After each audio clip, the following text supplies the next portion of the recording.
Everybody, rock your body. Everybody, always telling you what to do.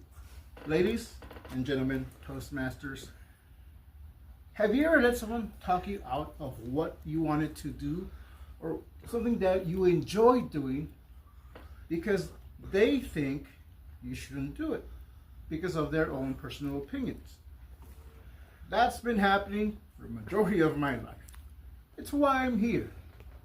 A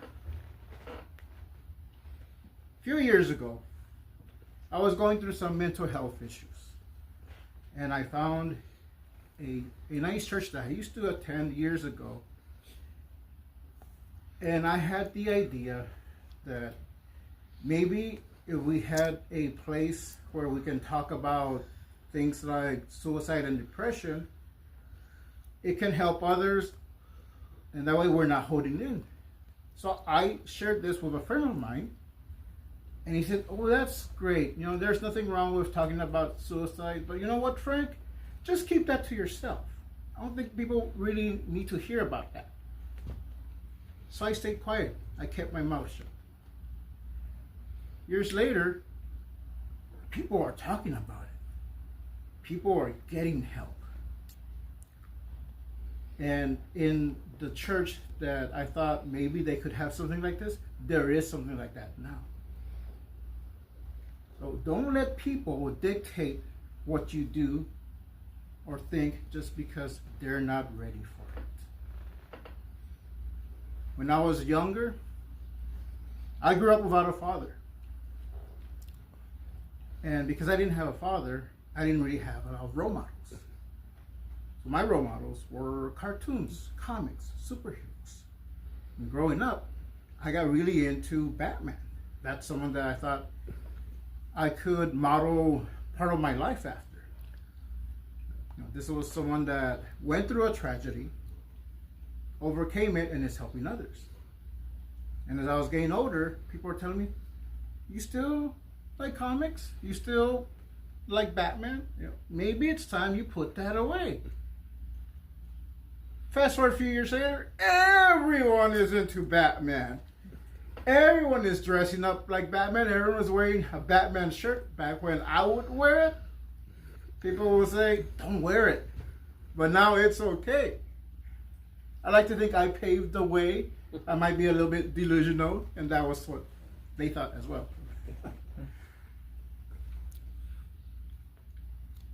When I was in my 20s, I have a niece, and she was very young at the time. And at that time, she was my only niece, so she was someone that I would just dote over and just pay a lot of attention to. And one day she asked me, "Frank, can you if you go to the library today, can you print out some pictures of the Backstreet Boys for me?" And I said, "Sure, anything for my little niece." She was like a daughter to me. So I started coming to the library. I always come to the library and said, this time I'm looking up things about the Backstreet Boys. I didn't know anything about them. But when I saw that they're a boy band, I thought, oh, okay. All right, this is what she likes. But like, man, I hope no one sees me looking up Backstreet Boys, because that's kind of embarrassing.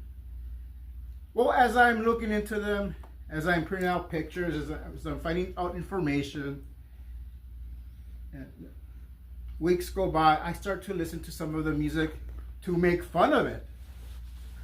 Well, as it sometimes happens, I ended up really enjoying their music. And I began listening to the music, finding recordings online, and I asked my mom, "Can you buy me a cassette for Christmas?" And she did. My mom was very supportive. And as I became more and more of a fan, I received an ad that said, "If you would like to be in a book just for fans of the Backstreet Boys, you can be in that book." So I ended up buying that book. I have it here. So I bought it because I did fill out the information I am in the book. Mm-hmm. Not just once, but 3 times. I have 1 photo and 3 quotes. And I was very proud of that. And I started telling people about, look, I'm in a book. Hey, I'm a fan of the Backstreet Boys. I like this music. I like, this tour that they just did. And at that time I was working on Whataburger. And I developed a name there, Backstreet Frank. So I went and showed them the book. And in there I do have a quote where I am promoting Whataburger. I'm surprised that made it in there, but I'm glad it did, because that is actually how I remember where I was at the time. 'Cause, I was at Whataburger at the time. And we would have our team building parties. We had one at Flamingo Bowl where we would go bowling and just have fun, eat pizza, and they would drink beer, I would drink water or soda. And through the intercom, a song comes out, a boy band song, and one of the managers there that knows that I like the Backstreet Boys says, "Oh, Frank, is that the Backstreet Boys?" And I said, "No, that's actually NSYNC. That's their hit song, Bye Bye Bye, although I prefer I Want It That Way." You can imagine how that went. But I didn't care, because I was doing what I enjoyed to do. Years later, a lot of things happened. One of the things is I lost my job. My wife kicked me out. And I found myself back in the church that I used to attend when I was younger. And I felt I have come home.